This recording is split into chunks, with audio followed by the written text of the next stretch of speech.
एक मुसाफिर घने जंगल से गुजर रहा था।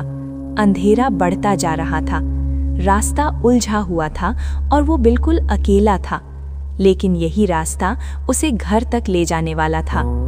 तभी अचानक 3 डाकुओं ने उसे घेर लिया। उन्होंने उसका सब कुछ लूट लिया। अब सवाल था, इसका क्या किया जाए? पहले डाकू ने कहा, इसे मार देते हैं।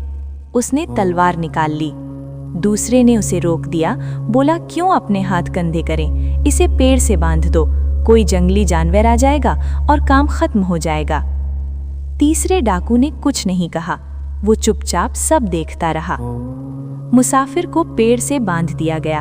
अंधेरा और गहरा हो गया, डर, असहायता और भ्रम सब एक साथ। कुछ देर बाद वही तीसरा डाकू वापस आया।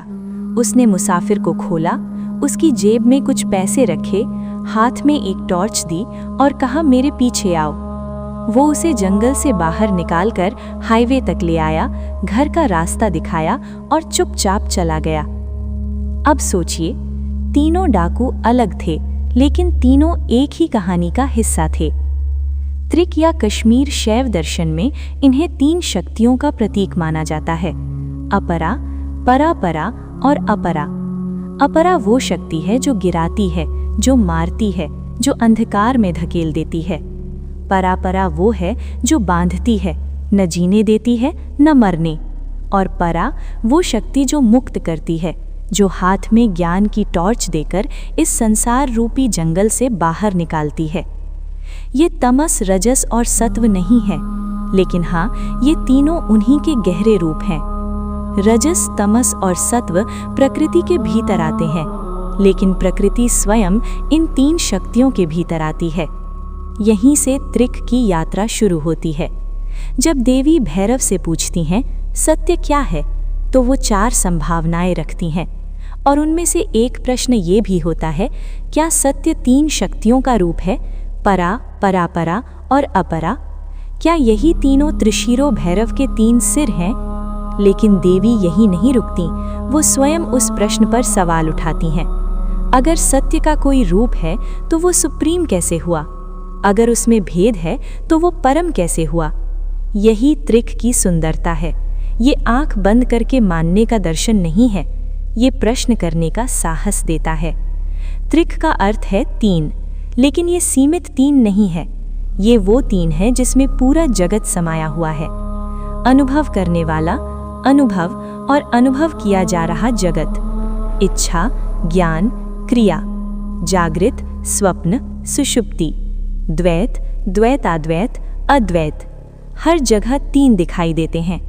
लेकिन त्रिक यहीं नहीं रुकता, वो कहता है इन तीनों के परे भी कुछ है, एक ऐसा केंद्र जहां ये तीनों विलीन हो जाते हैं। इसलिए त्रिक न तो केवल द्वैत है न केवल अद्वैत, ये दोनों को समेटकर उससे भी आगे जाता है।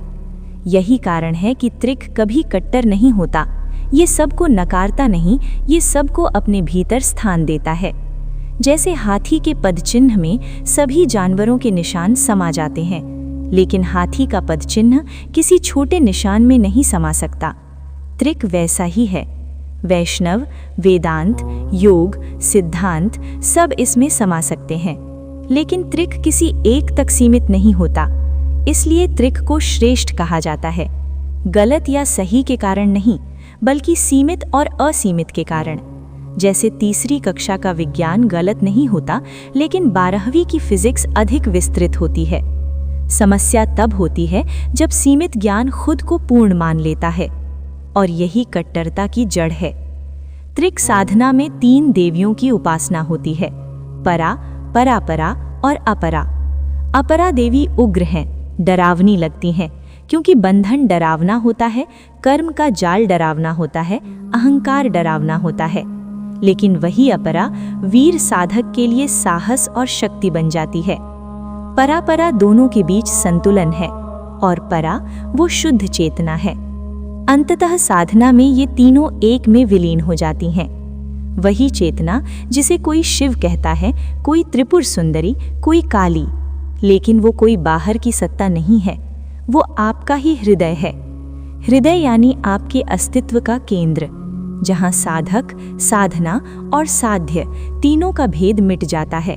यही त्रिक का सर्वोच्च रहस्य है। देवी अंत में कहती हैं, प्रसाद कुरु में नाथ, मुझ पर कृपा कीजिए। लेकिन कृपा का अर्थ कुछ मिल जाना नहीं है। कृपा का अर्थ है आंखों से पर्दा हट जाना, सत्य का स्पष्ट हो जाना। और यही त्रिक का उद्देश्य है। अंधकार से लड़ना नहीं, अंधकार को पहचानना। बंधन को नकारना नहीं, बंधन में छुपी स्वतंत्रता को देखना। आज के लिए इतना ही। अगले भाग में हम जानेंगे कि भैरव देवी को क्या उत्तर देते हैं। एक ऐसा उत्तर जो शायद मानव इतिहास के सबसे सुंदर आध्यात्मिक उत्तरों में से एक है। ओम नमः शिवाय।